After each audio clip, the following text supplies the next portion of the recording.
아가서 함께 보겠습니다. 아가서는 히브리어로 쉔 하시림, 영어로는 Song of the Song, 즉 노래 중에 노래라는 뜻으로 한국말로 번역되면서 아름다운 노래라는 뜻의 아가로 불리게 되었습니다. 아가서는 고대 이스라엘의 핵심을 담은 책입니다. 그 이유가 이스라엘 백성들에게 가장 의미 있고 중요한 절기인 유월절에 유월절마다 이스라엘 사람들은 이 아가스를 읽었습니다. 유월절 하면 이스라엘 백성들이 가장 중시 여기는 3대 절기 중에 하나이고요. 특별히 이 유월절은 출애굽과 관련된 출애굽을 기념하는 절기잖아요. 이건 우리의 구원과도 관련 있는 그런 절기입니다. 그런 유월절에 아가스를 읽는다는 것은 그만큼 아가스가 그들에게는 얼마나 중요하고 사랑하는 책인지 알 수가 있습니다. 그리고 유대인들이 또 아주 중시 여기는 안식일이 시작되기 전 그 안식일을 준비하는 예배 때 이 아가스를 읽었습니다. 대부분의 회당에서는 이 아가스를 읽었다고 합니다. 그만큼 그 유대인들에게는 이 아가스가 중요하다라는 걸 우리는 알 수 있겠죠. 유대인들이 왜 그토록 아가스를 사랑했을까요? 아가스가 단순히 한 남자와 한 여자의 사랑 이야기라면 그들이 그토록 중요한 때에 이 아가스를 읽지 않았을 겁니다. 이 아가스가 하나님과 이스라엘 백성들의 그 사랑 이야기로 본 거죠. 그래서 이 아가스가 정경으로 채택되기도 했습니다. 그런데 당시 문화로 보았을 때 신이신 하나님과 피조물인 인간이 부부관계가 절대로 될 수가 없어요. 그 사실 자체가 아주 혁명적인 그런 일이었습니다. 고대 신들은 인간을 자신들을 섬겨주는 대상으로만 생각했지 감히 부부관계가 될 수 있다는 그런 건 생각조차 할 수 없는 일이었습니다. 그런 개념이 팽배한 그런 상황에서 하나님과 인간이 부부관계로 묘사되고 있다는 그 자체가 차원이 다릅니다. 그만큼 하나님은 피조물인 인간과 교제하기를 원하셨고 그만큼 가깝고 사랑하는 존재였다라는 겁니다. 그래서 당신의 고유 권한인 이 땅을 통치하고 다스리는 권세를 인간에게 나눠주셨습니다. 그래서 모세는 신명기 4장 7절에서 이렇게 자랑하듯이 고백을 합니다. 우리 하나님 여호와께서 우리가 그에게 기도할 때마다 우리에게 가까이 하심과 같이 그 신이 가까이 함을 얻은 큰 나라가 어디 있느냐? 이렇게 자랑스럽게 말을 하는 거예요. 아가스는 택한 백성을 향한 여호와 하나님의 무한한 사랑과 교회를 향한 그리스도의 아가페적인 사랑을 나타내 보이는데 초점을 두고 있습니다. 그래서 아가스가 정경으로 채택되기도 했죠. 그런데 이 아가스를 보면 정말 노골적인 성적 묘사나 관능적이고 육감적인 그런 표현들이 많이 나옵니다. 때로는 읽기에 민망할 정도의 그런 표현들이 있죠. 그래서 유대인들은 30세 이전에는 아가스를 읽지 못하게 했대요. 바로 이런 내용들 때문이겠죠. 아가서 1장 2절에 보면 내게 입맞추기를 원하니 네 사랑이 포도주보다 나음이로구나 이렇게 말씀하기도 하고요. 4장 5절은 네 두 유방은 백합화 가운데서 꼴을 먹는 쌍태 어린 사슴 같구나. 정말 이런 표현들은 서로 연인들끼리 연애 편지에서나 주고받을 수 있는 그런 문구들입니다. 그런데 이 성경에 이런 말씀들이 올라 있었으니 참 당황스럽기도 하죠. 그래서 이 아가서는요, 형식적으로는 결혼의 신성함과 아름다움, 남녀 간의 순수한 사랑을 노래한 것으로 보입니다. 그런데 하나님의 형상으로 지으시고 생명을 잉태할 수 있는 고귀한 여자의 몸이 우상 숭배의 도구로 전락되어 버린 것에 대한 회복과 하나님의 창조 질서 속에 허락하신 올바른 남녀 간의 사랑의 회복을 노래하는 그런 의도가 또 숨어 있다고도 봅니다. 아가서의 저자에 대해서 잠깐 보겠습니다. 1장 1절에 보면 솔로몬의 아가라 이렇게 표현되어 있는데요. 여기서 솔로몬의 아가라, 이 솔로몬의 이 부분이 히브리어 원어를 해석하는 게 여러 가지로 할 수 있답니다. 솔로몬을 위한, 솔로몬에 관한, 솔로몬에게, 솔로몬에 의한 이런 다양한 해석으로도 할 수가 있대요.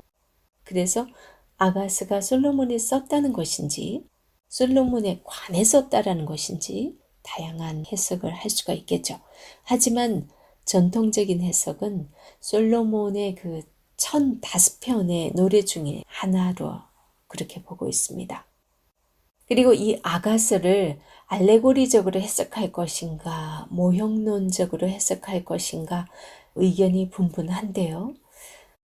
중요한 것은 겉으로 드러난 의미 뒤에 숨겨진 그 영적 의미, 그 부분이 더욱 의미가 있다고 보기 때문에 이것은 이스라엘에 대한 하나님의 사랑을 노래한 것으로 보는 것이 전통적인 견해입니다.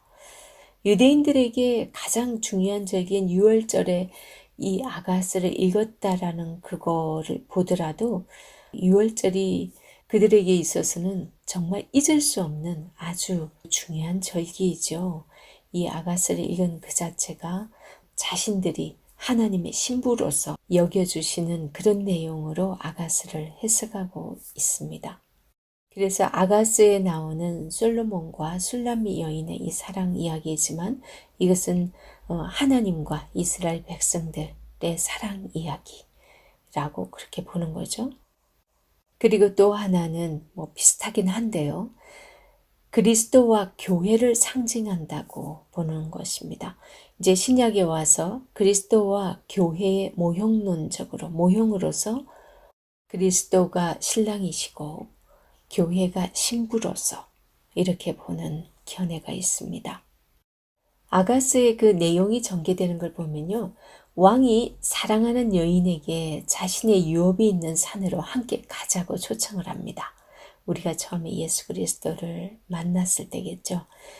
하지만 여인은 처음에는 미성숙하고 자기가 좀 어리고 두려운 그런 마음에 좀 주저하죠. 그래서 함께 가지 못하다가 점점 성숙해져 가면서 왕에 대한 사랑이 깊어지고 그래서 그 왕이 원하는 삶으로 자신이 자원해서 간다고 그렇게 이야기가 흘러가고 있는 그런 내용입니다.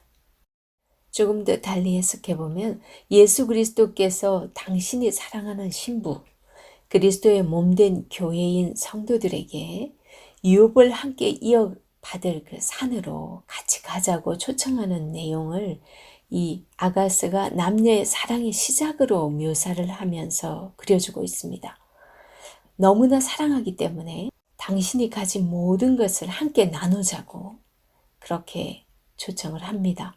그래서 온 열방을 다스릴 그 보좌에 함께 앉아서 함께 마음을 나누고 함께 다스리자고 그렇게 제의를 하죠. 하지만 여인은 처음에는 정말 두려운 마음에 따라가지 못합니다.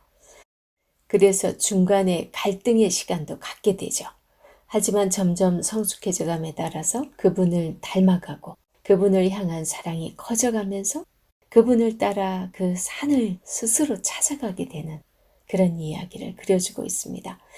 그 산에 가는 것으로 인해서 어떤 대가를 치르더라도 사랑하는 그분이 있는 그곳에 같이 가기 위해서 그곳에 가기에 합당한 신부로서 성숙해져 가는 그 과정이 이 아가스의 큰 줄기 속에 녹아져 있다고 봅니다. 아가스를 이해하는 팁 몇 가지를 보겠습니다.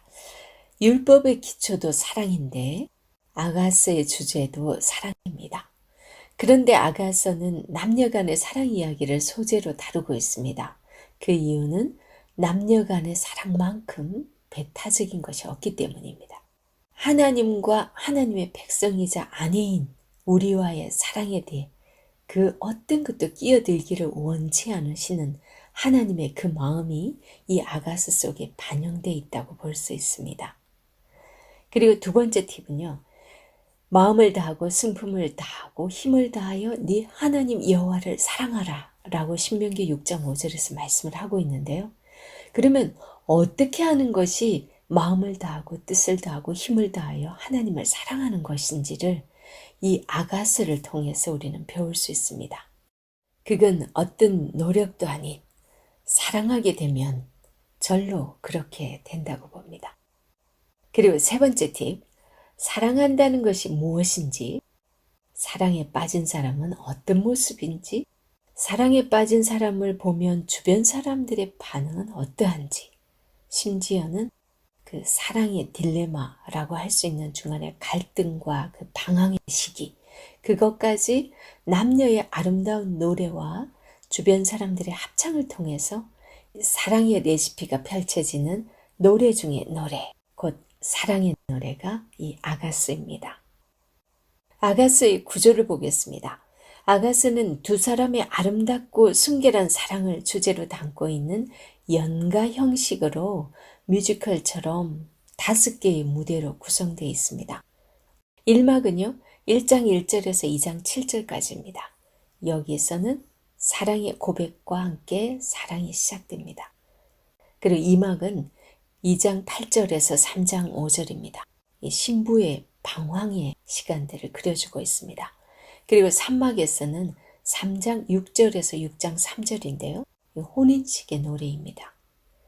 그리고 4막은 6장 4절에서 8장 4절, 여기는 떠나 있는 신부를 간절히 기다리는 신랑의 노래가 그려집니다.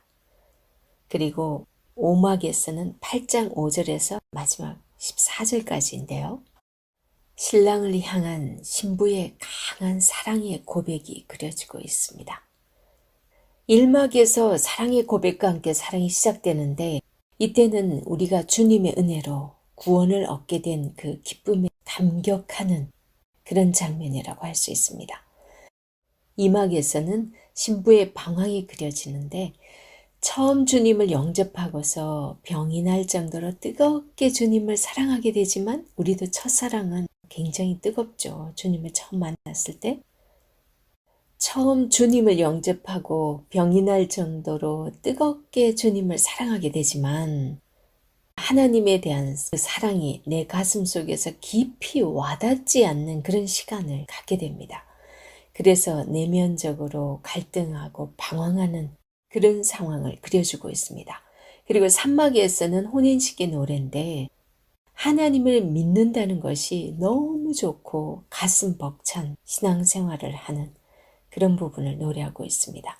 그리고 4막은 떠나 있는 신부를 간절히 기다리는 신랑의 노래인데, 신앙생활을 하다가 하나님과 멀어져 있음으로 인해서 기도도 잘 되지 않고 성경도 잘 읽어지지 않고 눈물도 메말라 버린, 은혜도 다 떨어져 버린 그런 상태. 그래서 영적인 혼란과 갈등의 시간을 보내고 있는 그것을 노래하고 있습니다.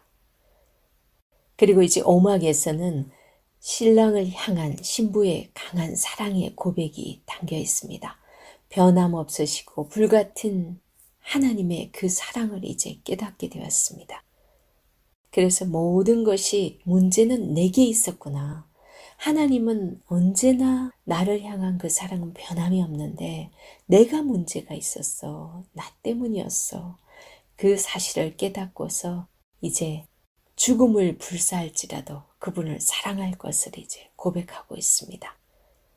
우리는 하나님의 은혜로 구원을 얻었고 예수님의 신부로서 하나님을 내 마음에 모신 성전으로서 그렇게 자부심을 가지며 가슴 벅찬 기쁨으로 살아가기도 했지만, 살다 보면 어느새 세상 가운데서 하나님과 멀어져 버리고 나도 모르게 방황의 시간을 거칠 때가 있습니다.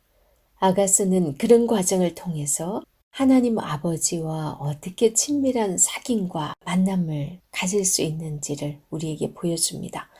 마지막 단락인 8장 5절에서 14절까지 여기에서는 사랑을 재확인한 다음에 이 신부가 충격적인 고백을 하잖아요. 8장 6절을 새 번역으로 보면 도장 새기듯 임의 마음에 나를 새기세요. 도장 새기듯 임의 팔에 나를 새기세요.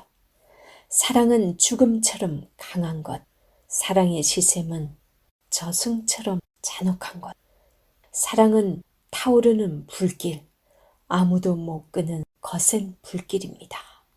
이런 고백을 하고 있어요. 이 아가스를 읽는 저와 여러분 모두가 8장 6절에 이 고백을 할 수 있기를 간절히 소망합니다.